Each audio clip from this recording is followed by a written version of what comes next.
السلام عليكم ورحمة الله، اخواتنا وحبايب قلوبنا في كل مكان.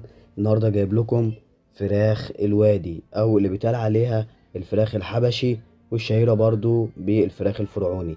حرفيا يا جماعة دي من اغلى انواع الدجاج في العالم، وده لان ليها مميزات كتيرة جدا.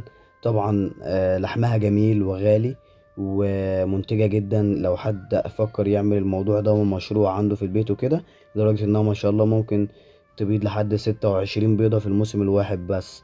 وطبعا النوع ده من الدجاج عنده القدرة على الطيران، بيطير بس مسافات قصيرة مش كبيرة قوي، وسريع جدا جدا. لو حد ضايقه او حس بغضب او حاجة بيجري مسافات كبيرة.